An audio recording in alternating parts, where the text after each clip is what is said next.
how will falling interest rates impact real estate markets? I think there's not an all clear sign because the market from a technical perspective still has a lot of things going on that we're watching very closely. But with rates coming down, that's a huge help.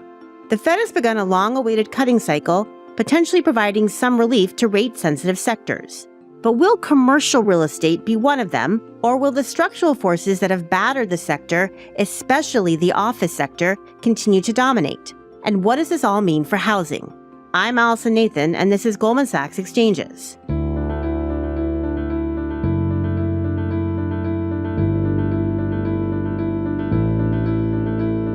Today, I'm joined by my Goldman Sachs research colleague, Lotfi Karwi, who heads up credit, mortgages, and structured products research, and by Jeff Fine, global co-head of alternatives capital formation in the firm's asset and wealth management business. Lotfi, Jeff, welcome back to the program. Thanks for having us. Thanks, Allison.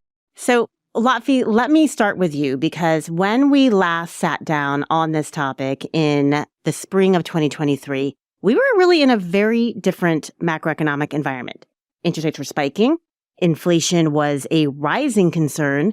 And we were on the heels, if you remember, it was just right after the regional banking crisis that really revolved around the commercial real estate sector. But a lot has changed since then. Inflation fears have obviously subsided. If anything, growth fears are overtaking inflation fears, and rates are on the decline. We obviously had the 50 basis point cut from the Fed this week. And of course, interest rates themselves have come down pretty dramatically. So is this a better macro backdrop for the commercial real estate sector?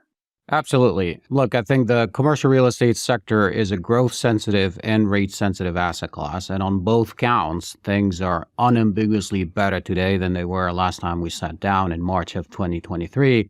On the growth front, the economy is on a solid path towards a soft landing, even though there's been some softening in the labor market, and we had a big growth scare late July, early August.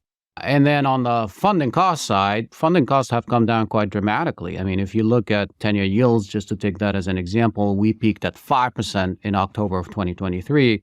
We're at 3.75% today, which is a pretty significant move. And so things are better today. You did reference the regional banking crisis of March of 2023.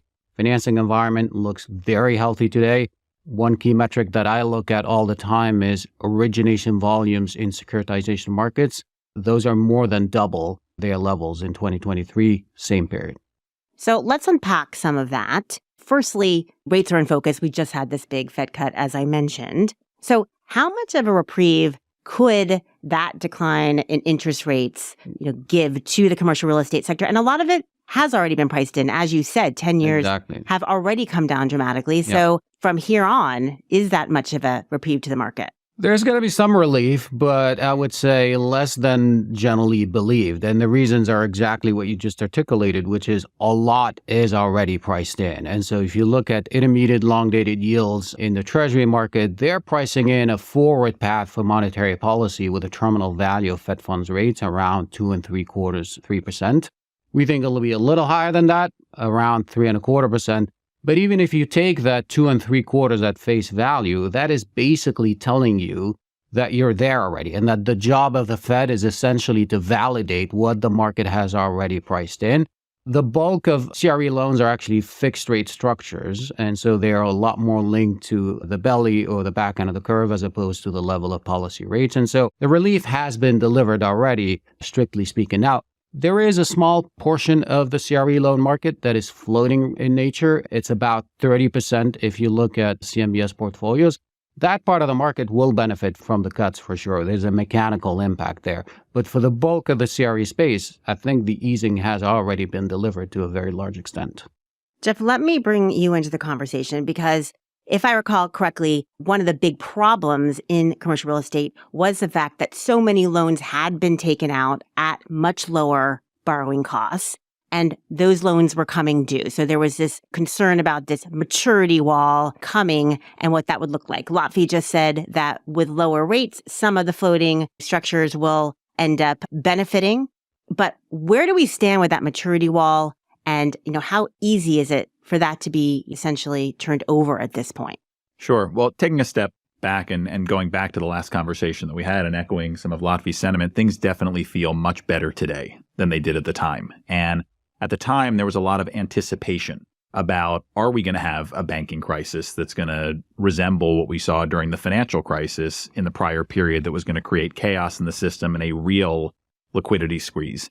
With the effect of rates going up 500 basis points so quickly, what does that mean to spot valuations? And what does that mean, to your point, Allison, to replacing existing capital structures with much, much, much more expensive debt against much lower valuations? That was a really scary prospect if things had played out for the worst, coupled with what may have been a hard landing. So fast forward to today, where are we? I think there's not an all clear sign because the market from a technical perspective still has a lot of things going on that we're watching very closely. But with rates coming down, that's a huge help. With the banking system having come through much of the last year, year and a half in a pretty healthy condition, we're seeing capital starting to flow again. We have seen values adjust to the new rate environment. And in regard to that really scary debt maturity wall that you're referencing, it's still there, but there's always a lot of debt to refinance in our markets. And with rates coming down, which will hopefully be a stabilizing force to values, and with capital starting to flow again, we should be able to manage through much of that wall, not all of it. And so what happened over the last year or so, as distinct from the financial crisis, in the financial crisis, because there were so many major financial institution failures, paper just hit the market so quickly and people started going at it in fighting through capital structures. We really didn't see that this time. We saw everybody pause. I think the banking system was in much better shape.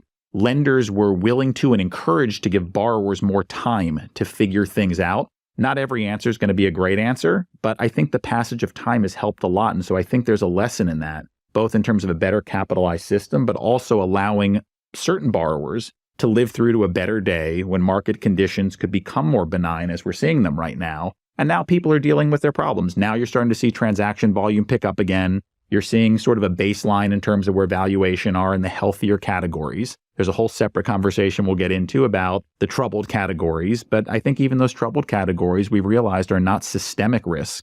And so there will be equity loss in certain of those places, but it's not going to be industry-wide the way it was coming out of the financial crisis. So let's talk a little bit more about some of those sectors that are facing stress. The office sector is the glaring example, Lotfi, given the shifts towards remote work during and after the pandemic. And it seems to me that a lot of the structural issues that were weighing on that sector are still there. So where are we in terms of that problem? Those structural issues are not going away because the Fed has started the easing cycle, just to be clear. Those issues are secular in nature and they will likely play out over a certain number of years. The way I think about it is really in terms of three ingredients. One is the cost of debt, and that has come down, and that's a positive thing. The second one is property valuation, and I agree with Jeff that we're probably not far from some kind of a bottom. The third, and this is where it is a little complicated for office properties, is really the outlook for profitability, rent growth, occupancy rates, vacancy rates.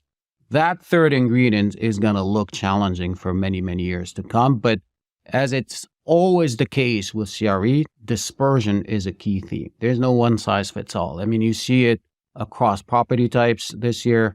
Hotels have outperformed, office properties have lagged, as you would expect. But even within the office property sector, there's a fair amount of dispersion. And so I would say that creates a very unique opportunity for active managers, to pick the winners and losers, even within what remains a secularly challenged sector, which is the case of office properties. And is that what you're seeing, Jeff? Yeah, it is. And to amplify the point on the secular change, this is not just a cyclical moment, the way that we typically see values fall and then ultimately they recover as markets and economies become healthier, right? The economy is healthy today.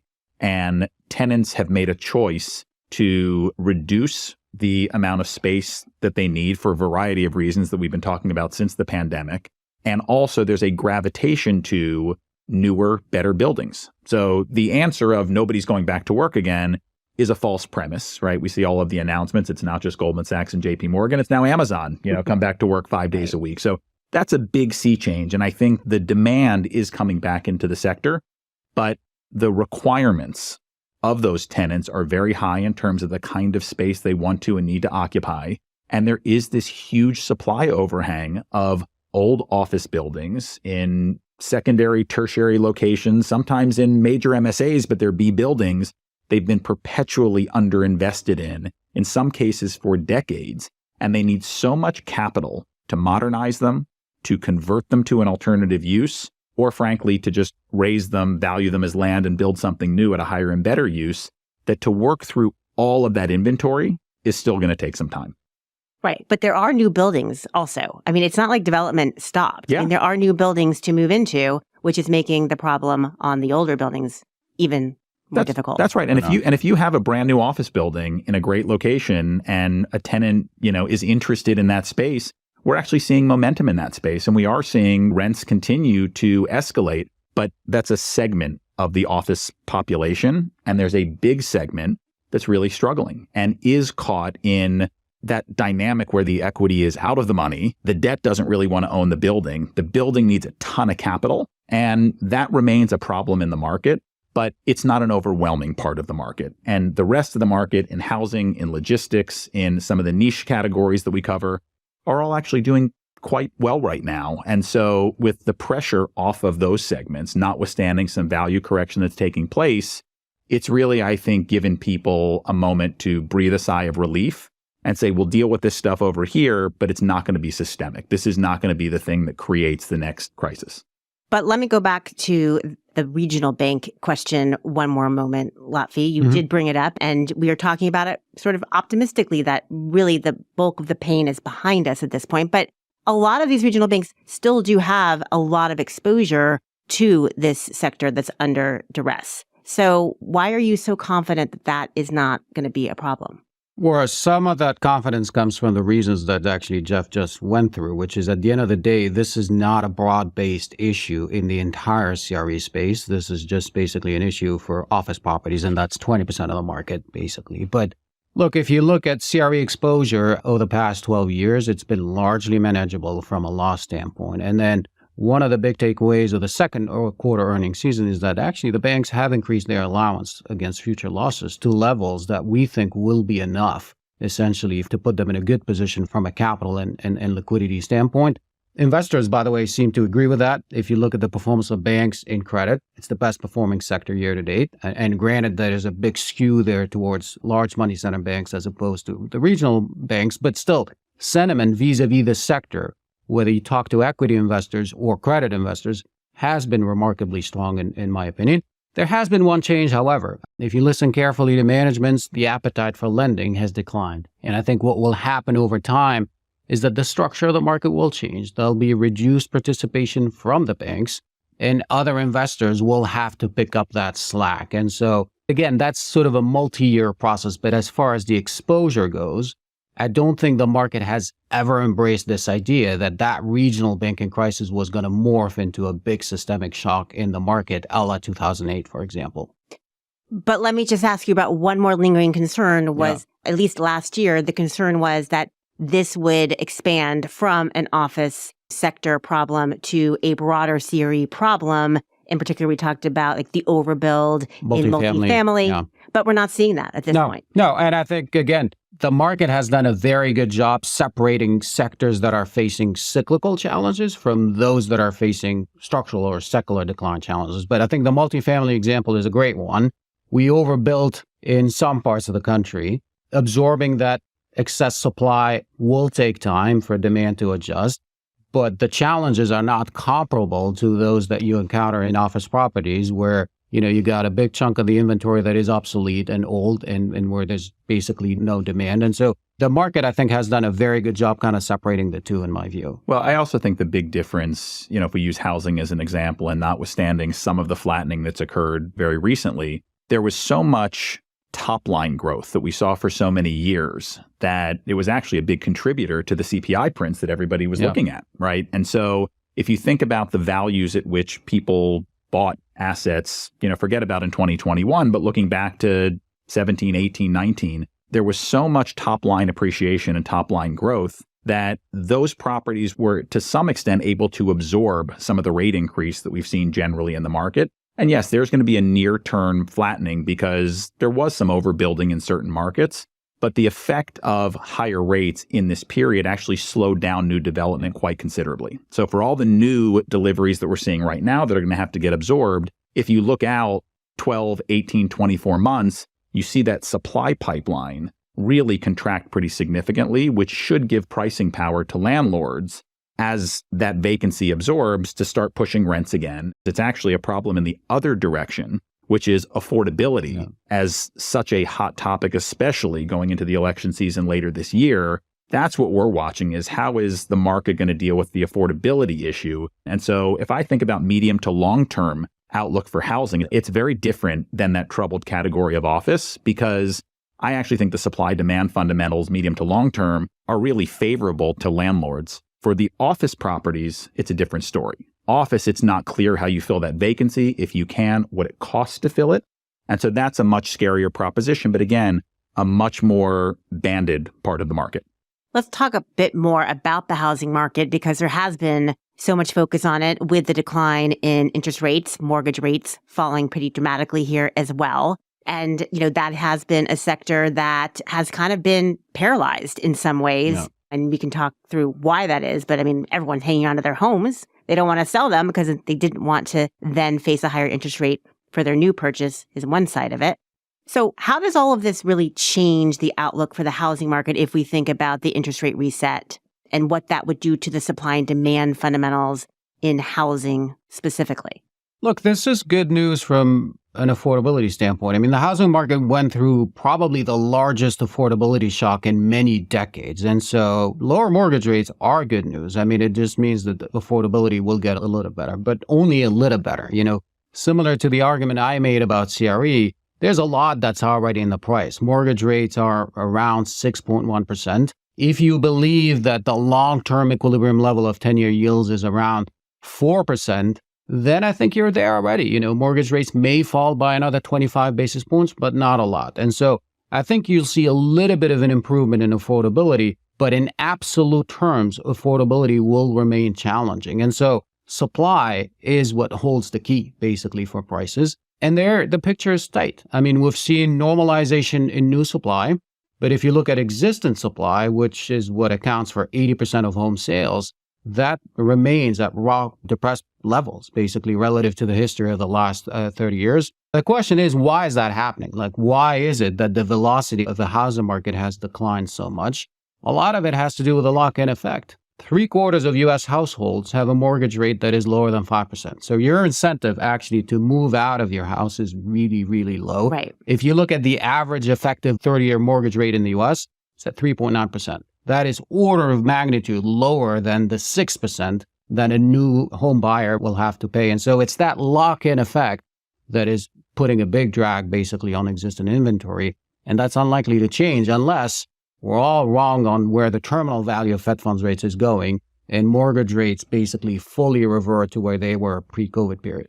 Remember, the housing market is about whether it's a reflection of what we're seeing broadly in the economy. So if the economy continues to be strong and we continue to see positive wage growth, that's a good thing for the housing markets. If we happen to slide into a recession and, we see greater unemployment, then you're going to feel that in the effects, the supply demand notwithstanding. And I would also add, look, the good news is that there's plenty of liquidity for housing inventory in the rental space, be it multifamily, single family. The financing liquidity has remained because of agency participation, which has been a huge help to that sector over the last couple of years. I think the real question, Allison, to the point on new supply is what's the policy outlook? There's a lot of conversations about this right now. And what are the requirements to build new in terms of affordability? What could you do to existing assets in order to protect from continued inflation in that category? And I think those decisions are really important and really consequential. If executed properly, I think it's important to the health of cities that we have a wide stock of affordable housing that people in the service economy and otherwise can live proximate to their places of work. That's a good thing. That creates a vibrant downtown, which many of our cities in this country need right now. But if we get it wrong and it becomes just about solving for the affordability at the expense of what's commercially viable for investment, then it has the opposite effect. And then we start to see structural problems that it's really hard to unwind. So there are great minds at work on this right now. I hope they land on the right place. Again, we're bullish on the long term of the U.S. economy for all the reasons that we talk about all the time. But we got to get this policy piece right. When you say policy piece, though, give me some concrete examples of the type of policies that could make a real difference to this market. Well, I think for new development, how much of new development should be affordable? What percentage of a new building should be affordable? If you're going to impose rent restrictions in a given market, what do those rent restrictions look like? And do they disincentivize a landlord from actually investing capital in the building? Because that landlord says, if I put X dollars in, but I can't really raise the rent more than a certain level, then I'm not incentivized to put those dollars in, and then building inventory starts to, fall behind where it should be. And that's what we saw in the office space, not because of restrictions, but just because landlords are commercially motivated, right? They invest where there's going to be a return on that capital. And we need to keep that in mind because we want capital investment in the built environment. But at the same time, we do need to solve for this affordability issue because it's a real concern and it's a problem for many Americans. And frankly, it's a global problem. This isn't unique to the U.S. So I think this is going to be a conversation we're going to be talking about a lot. In addition to supply demand, in addition to rates and inflation, I think this question of affordability and how it's addressed is going to be a really important topic in the coming months and years. So if we think about the outlook for these real estate markets over the next 12 to 18 months, what are both of you most focused on? Look, I'll go first, which is health of the economy, number one. I think if we can continue, if the Fed is able to land this plane of having tackled inflation and bringing rates down to a more, we'll call modern day normalized level, then I think that's a great answer and a great outcome. And I think it will stimulate investment, which is what we want to see. We all want to see investment in our markets.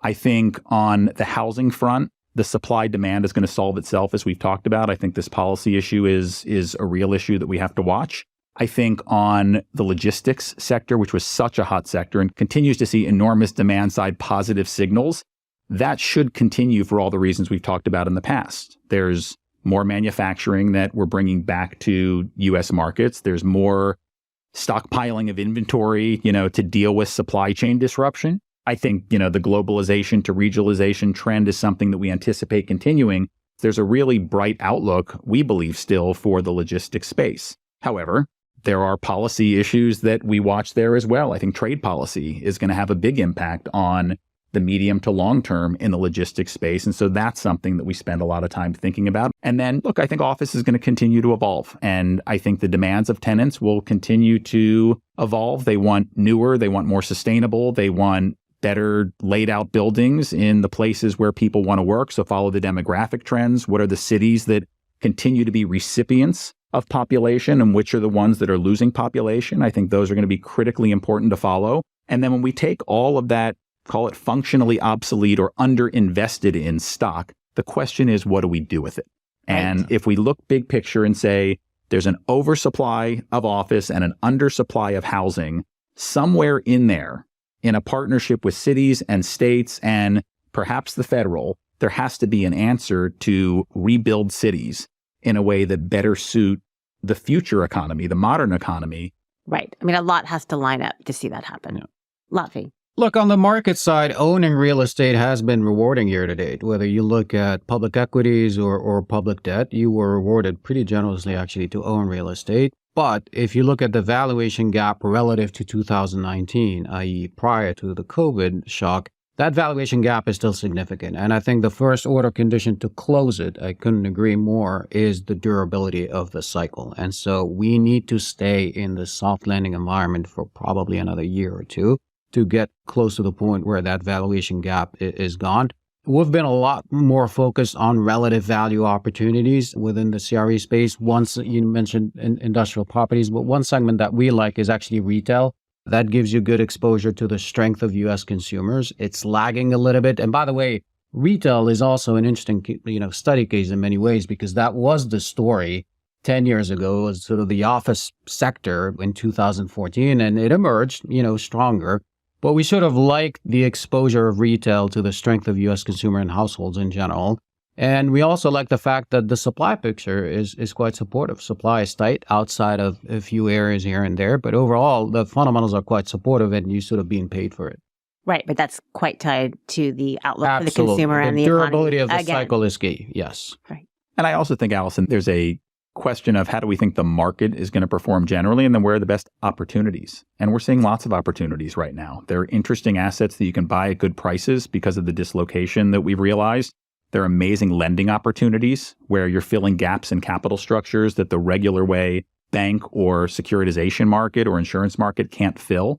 And so from an investor perspective, this is actually a really interesting time right now. And I think that will persist as this unwind continues over the next couple of years. Great. Well, my main takeaway is we need the economy to hold up, and then we'll see how this all evolves. Thanks, Jeff and Lotfi. Truly appreciate you taking the time. Thank you. This episode of Goldman Sachs Exchanges was recorded on Friday, September 20th, 2024. I'm your host, Allison Nathan. And if you want to hear more from Goldman Sachs, listen to The Markets. Every Friday, we break down what's going on in the markets and what could come next. Check it out on your podcast platform of choice. Thank you for listening.